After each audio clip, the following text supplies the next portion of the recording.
welcome back to a new video. Today's video is going to be my July reading wrap up. So in July I read a total of 7 books, not all of them from my TBR. So let's do a bit of a TBR rundown first. So on my TBR for July I actually had 6 books, and I actually had a bit of a range of them for this month, like some fantasy, some romance, just a bit of a range. So the 6 books we had Caraval, Archer's Voice, which I have actually started. I'm about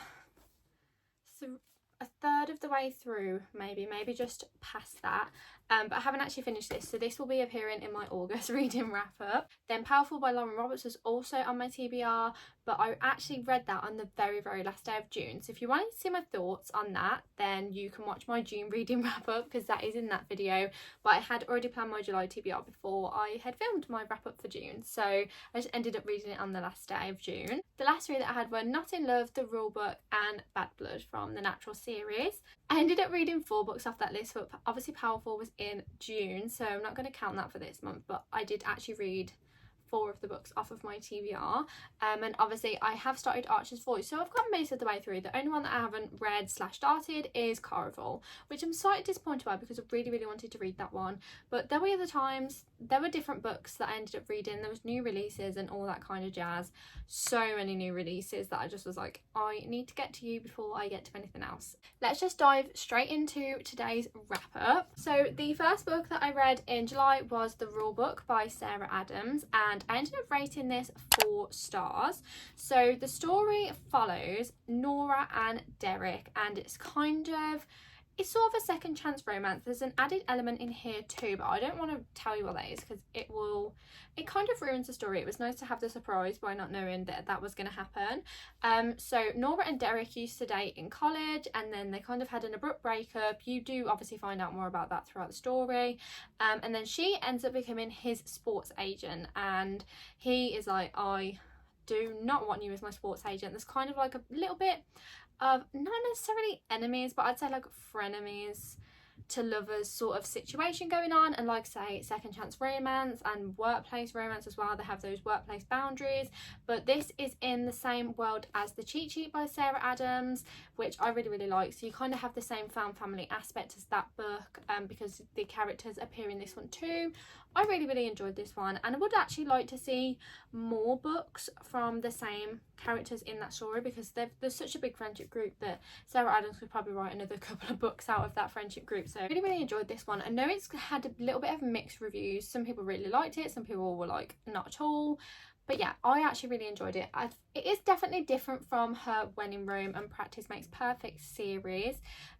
The writing is kind of different, but I still think this had like rom-commy aspects the same as those ones, but with an added element of sports romance too. So I actually really enjoyed this one. Then the next book that I read was so highly anticipated, and that was Reckless by Lauren Roberts, which is it follows on from Powerless, but it's obviously the 3rd one in the entire series, because Powerful was the novella. And now we have found out that Fearless is coming out in April, and I can't wait that long for that book. I need it right this second, especially with how this ended. So I really liked this one. It literally picks up straight where Powerless ended, so I actually liked that we didn't kind of dilly-dally around it. We just dived straight back into the story. I really liked that aspect of it.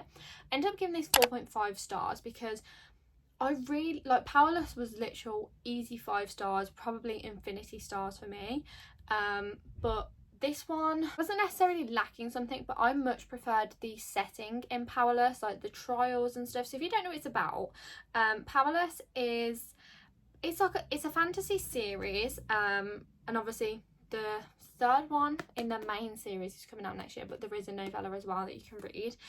So Powerless is the 1st one, and it basically follows Payden and Kai as our main characters. So Payden is an ordinary, so she doesn't have any powers, but she's disguising as an elite, and elites live in the kingdom and they have all different sorts of powers. So some can walk through walls, some can mind read. They have literally a whole range of powers. And Kai, he is the enforcer. So ordinaries have been banned from the kingdom, and it's his job to basically get rid of them if any of them come about. So from the beginning they just can't be together, there's lies and everything. Then they both have to take part in these annual trials, which is basically like a Hunger Games style trials, and then you just follow them throughout that. So that was what I really enjoyed in the first book, and this one still follows the same characters and the same storyline, but there's a much different setting and you kind of see more of the fantasy world in this book. But I still preferred the setting in the first book, even though you don't see as much of the fantasy world in there. Still really enjoyed that one more. But yeah, this one's more of like a cat and mouse type story between the characters.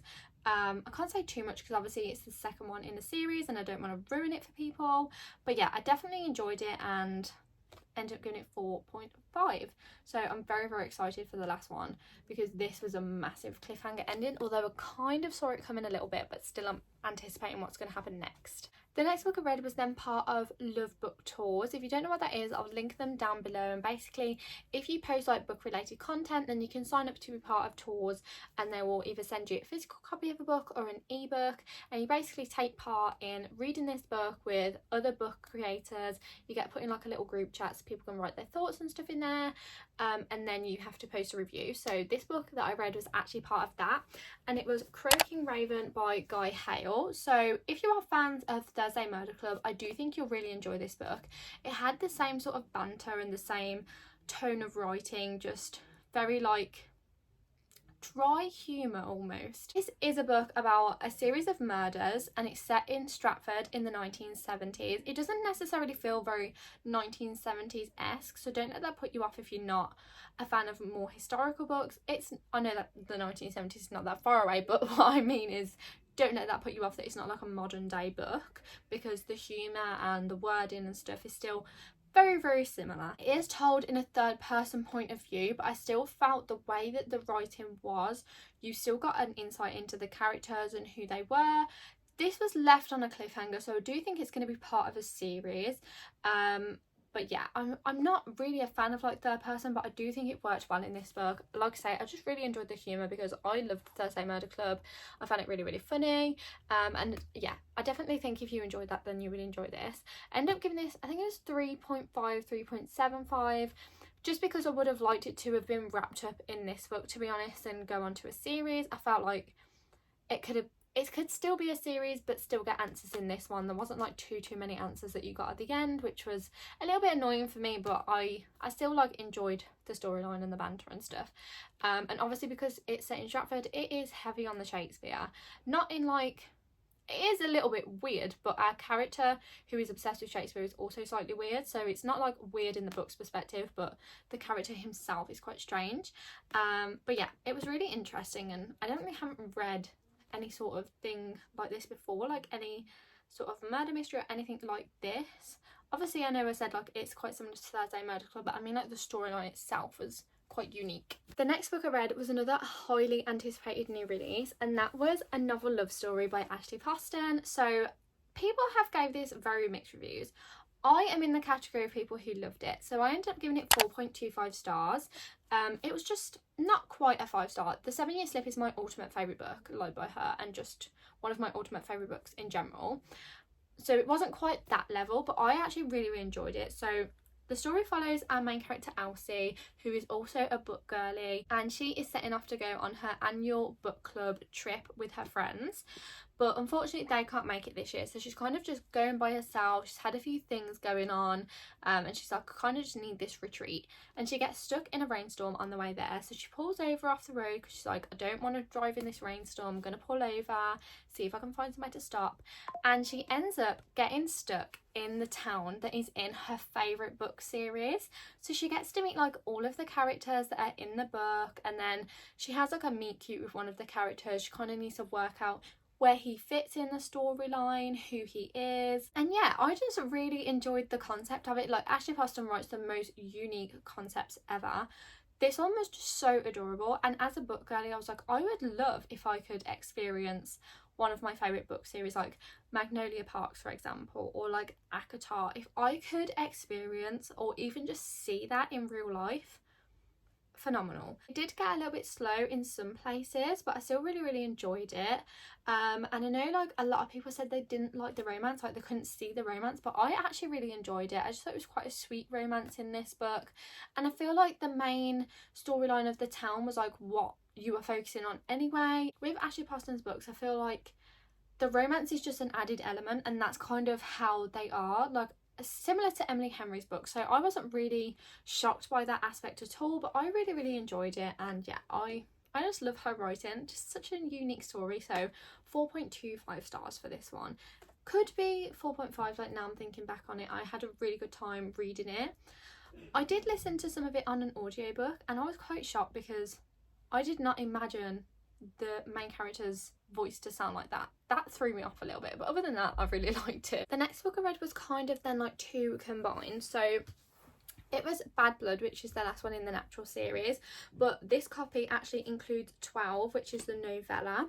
I have rated them separately. Bad Blood ended up rating 4 stars, so I absolutely adored the Natural series. If you don't know what it is, it's a Criminal Minds type series where there's a group of individuals called the Naturals who all have abilities that they kind of have gained from like the upbringings they've had. They've had like non-traditional upbringings, so they now have these abilities like lie detection and emotion reading and profiling that now can help the FBI solve cases. The series in general just follows those individuals, and each book is kind of like a different case, but there is like an overarching case that goes throughout the whole series that then this book mainly focuses on, which I did like.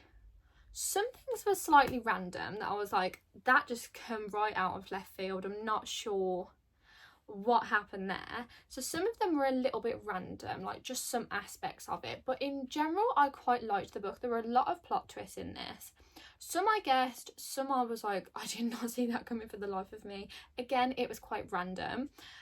It's not my favourite one in the series, but I still really liked it. It did wrap up some things for me, but not everything. And then I read 12, which is the novella at the very end, which is meant to wrap up the whole series. And I ended up giving that 3 stars because there was just so many unanswered questions, and like some things ended up being left on a cliffhanger because I was like, this doesn't make any sense. It's just left me with more questions. So I felt like it wasn't very good at wrapping up the series because now I'm like, I need another book to understand what's going on. I don't know if that was the intention and at some point she's left it open so she can write another book. I'm not sure, but I was so confused. So that one was just 3 stars for me. Also, I feel like it's quite hard to rate novellas sometimes unless they literally blow you out of the water. It's kind of like it's so short that you can't get a grasp on things. So obviously I already knew these characters, but then they had like grew up a little bit. Oh, there was a time gap between the end of this book and then the start of the novella, so I felt like you kind of had to get to re-know them in the aspect or the age that they are now. So a little bit strange, but yeah, overall I really liked the whole series, like the whole series in general. I don't think I gave any of the books 5 stars. I think they were all like 4 or above, like 4, 4.5. But yeah, I don't know which one's my favourite. I feel like maybe the first book was my favourite in the series. It was just so fast paced. I really liked the case in that one and in the second one. But yeah, I still did enjoy it, and I'm really happy that I actually managed to complete a whole series in like a span of a few months, because normally I read like 1 or 2 and then years later I'm trying to finish off a series. That's how I feel with ACOTAR at the moment. But yeah, I am rambling. I actually really enjoyed this, but not as much as some of the others in the series. I then read another new release, and that is Not in Love by Ali Hazelwood. So this is Ali Hazelwood's newest release, and it's like a STEM romance. Kind of similar to her other ones, but she did state for this one, it is in the front of the book, that this one is more of an adult romance. It could be on the brink of like erotica. I didn't necessarily feel that way when I read it. I know like a lot of people have said that or stated that as a warning, but I didn't really feel that way when I read the book. Don't get me wrong, it is definitely spicier than her other books, but I don't feel like it branches that far out, to be honest. So don't be worried if you wanted to read it. I ended up giving this 3.5 stars, which is really disappointing because Ali Hazelwood's books have been like 4 stars or above for me, but I feel like nothing can top Love Theoretically. That was just my all-time favourite Ali Hazelwood book. I adore that book with my whole heart. But yeah, I did like our characters, and again, like, people were saying there's more of like a physical attraction between them, which there is, but there are reasons behind that.